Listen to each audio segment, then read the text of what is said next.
Before I start, I want to say one or two things. The first that strikes me is that I'm the same age as these teenagers were. In 1981, I was 18, the same as Jim Brown, and Gary English was 19. I remember what it was like to be a late teenager in the early 80s. And Jim Brown and Gary English and myself would have been watching the same things on telly. We would have been watching the same sort of music, listening to the same music, wearing the same sorts of clothes. In those days, even having probably similar hairstyles. But our lives were very different. I was growing up in South London. They were growing up here. And although the week before they died, there was an outbreak of rioting in Brixton in South London, we were not being killed for being on the street.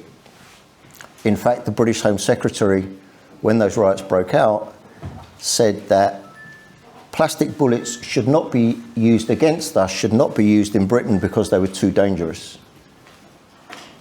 In that year, 1981, 30,000 plastic bullets were used in this region.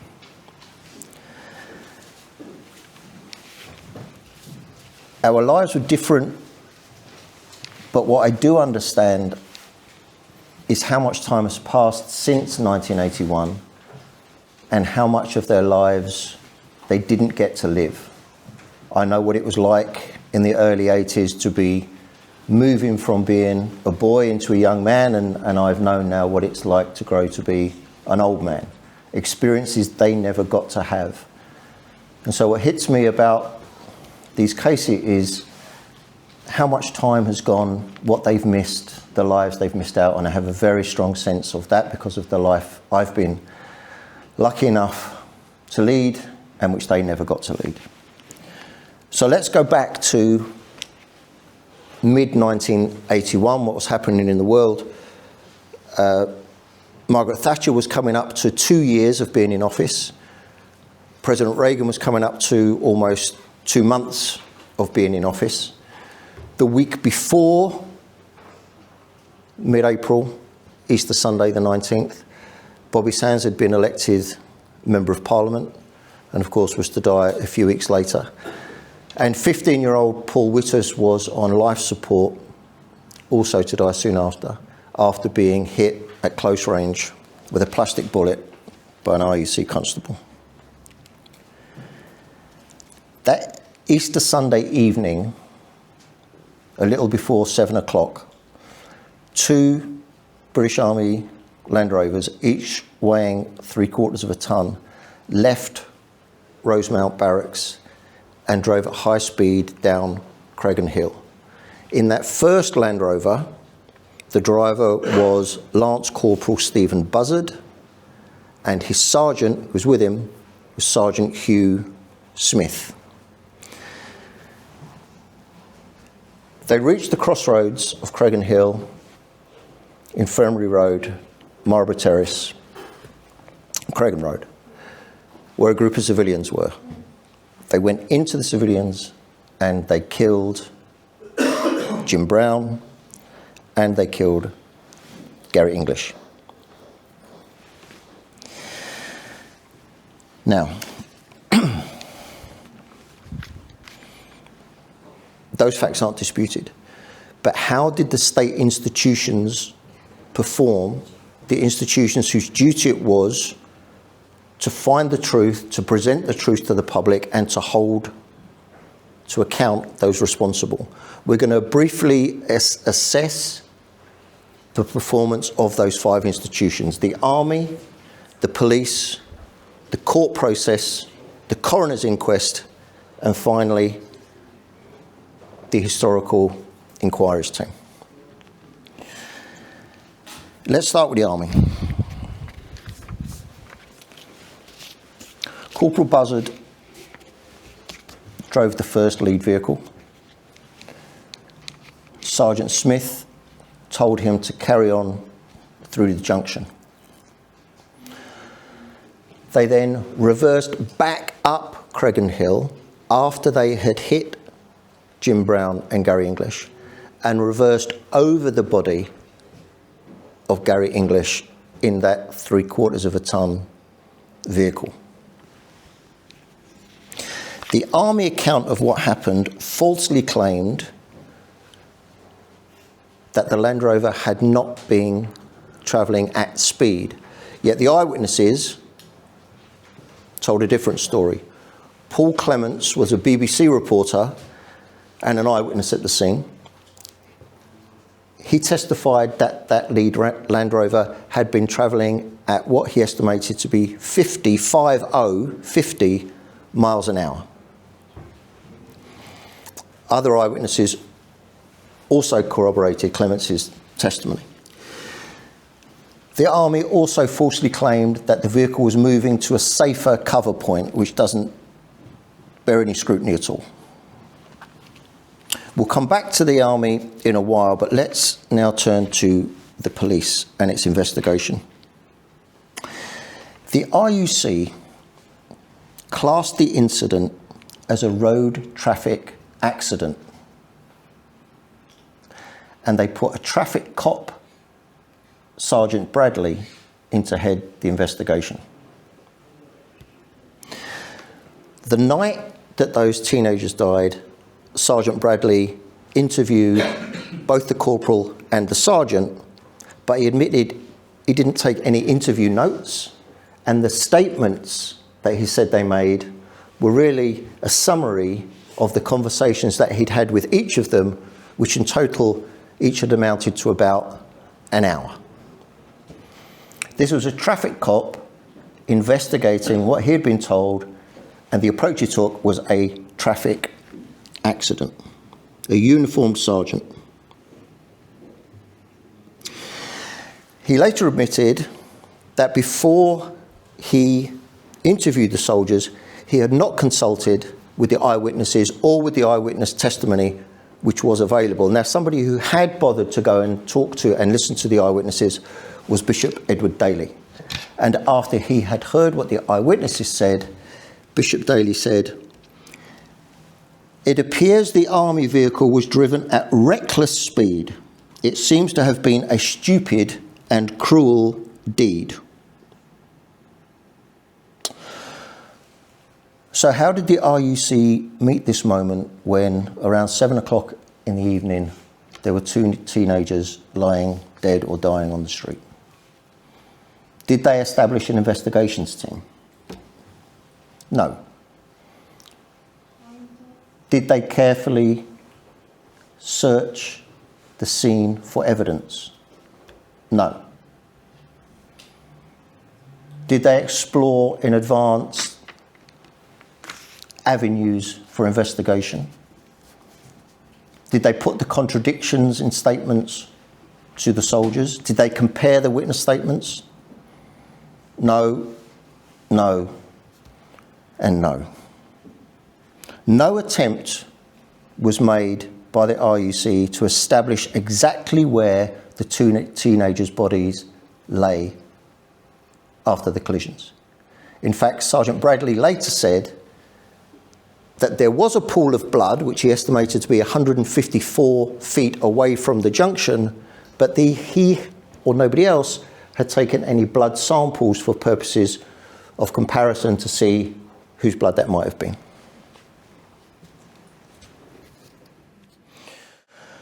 Four months after Easter Sunday, in August 1981, the two soldiers were charged and put on trial. Buzzard, the corporal, the driver, was charged with causing the deaths of Gary English and Jim Brown through reckless driving. He was not charged with either murder or manslaughter. Sergeant Smith was charged with aiding and abetting the offences because he'd given the order to Corporal Buzzard to drive through. There was a 4-day trial which took place in January 1982 under Judge Brian Hutton. Who was Judge Brian Hutton? Brian Hutton represented the Ministry of Defence at the Widgery Tribunal on the Bloody Sunday, where he had sharply rebuked the Derry coroner who described the shootings as sheer unadulterated murder. He also represented the British government in Strasbourg in a case Ireland brought against the UK for torturing prisoners, and went on to become a law lord, where he overturned the decision to extradite Chilean dictator Pinochet to Spain. He would later chair the inquiry into the death of scientist David Kelly following the Iraq War, an inquiry described as a whitewash. At a preliminary hearing before the trial proper started, it was decided by the authorities that they would move the trial from here in Derry to Belfast because of the potential bias of a Derry jury. No consideration given to the potential bias of a Belfast jury. Remember that the soldiers were charged with traffic offences. The charging decision prevented the jury from considering intentional or highly reckless lethal conduct.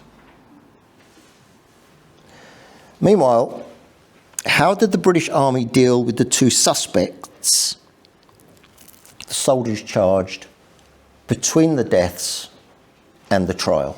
Were they suspended? Were they detained? Well, Sergeant Smith spent the time between the deaths and the trial out on bail. And during the trial, he was questioned about what had happened during those months. So this is from the trial transcript, an exchange between a lawyer at the trial and Sergeant Smith. Sergeant Smith. Yes? Following the deaths, have you been promoted? I have, my lord. And are you now about to take up duty as a warrant officer? That is correct, my lord. Thank you. We'll turn to the pathology evidence shortly.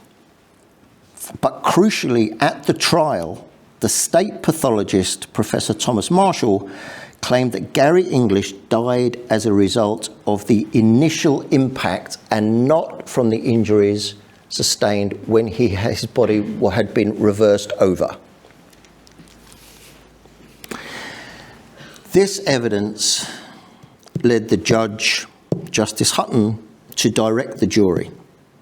He said, therefore, because the charges here are of reckless driving causing death, you can leave out of account any question of a Land Rover reversing back over Mr. English because unfortunately he was already dead or already sustained fatal injuries from the first impact.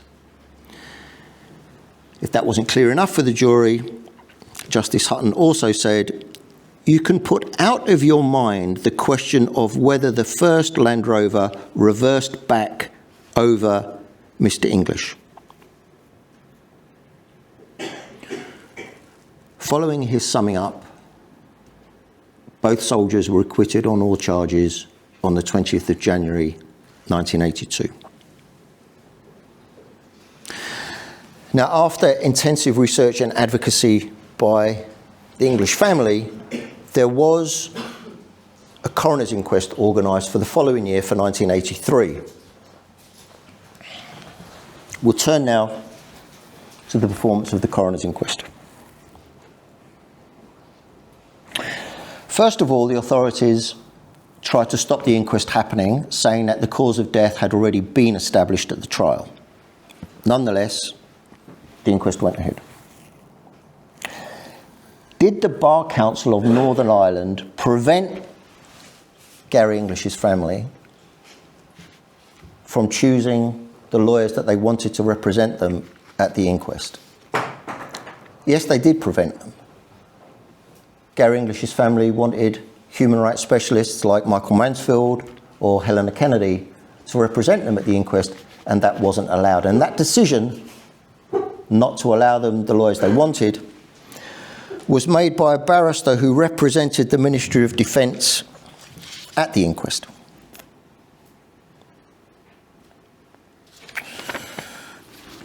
Now, you'll recall that the state pathologist, Professor Marshall, said that Gary English had been killed by the initial impact of the Land Rover and not from the injuries, the crushing injuries he sustained when the Land Rover reversed back up the hill and over him.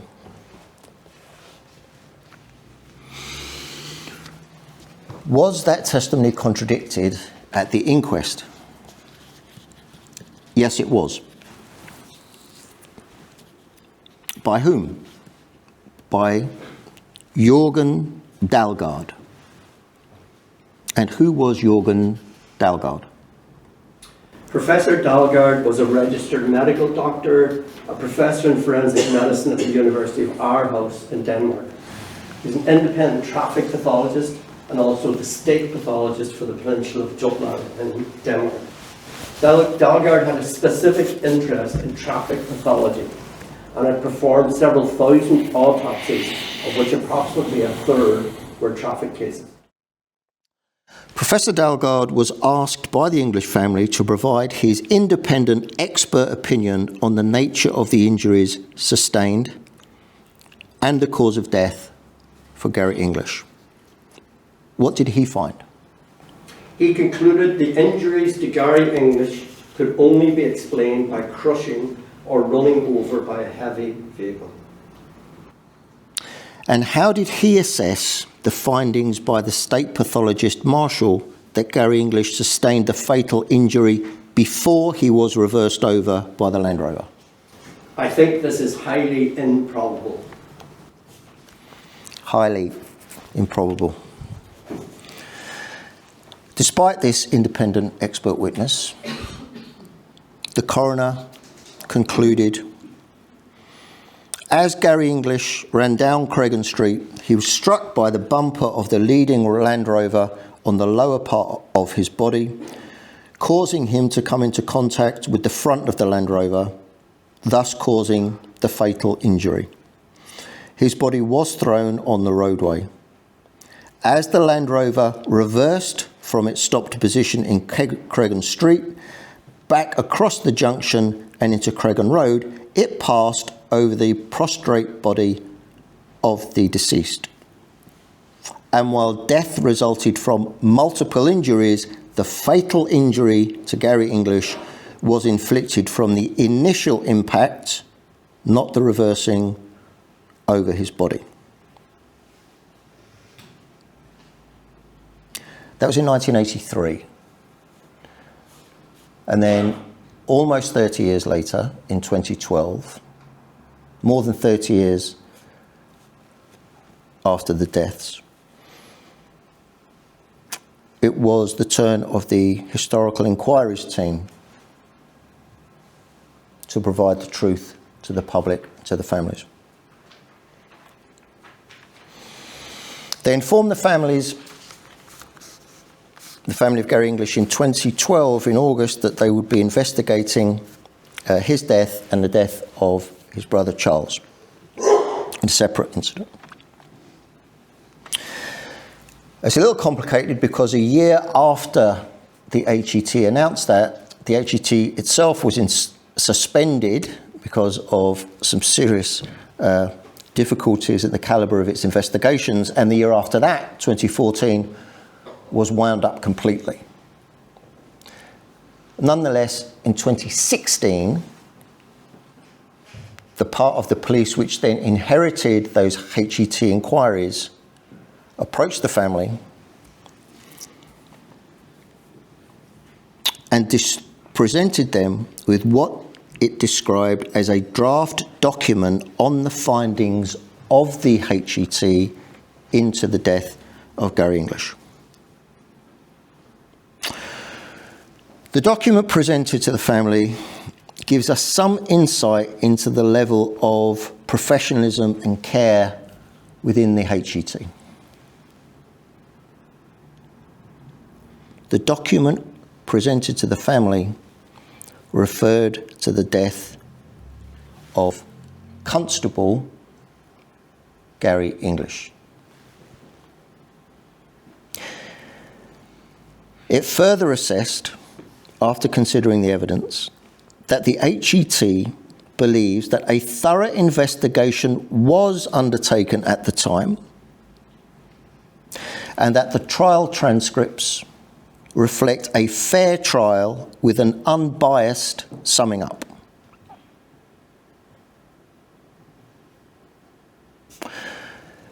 But our verdict here today can only be that each of these 5 institutions failed. The army failed, the police failed, the trial process failed, the coroner's inquest failed, and the HET failed in their duty to present the truth to the public and, where possible, to hold the perpetrators to account. They failed the community, they failed the families, they failed Jim Brown and Gary English. Instead of accountability, we are left with a deliberate, institutional, systematic failure and the anatomy of a cover-up. Thank you.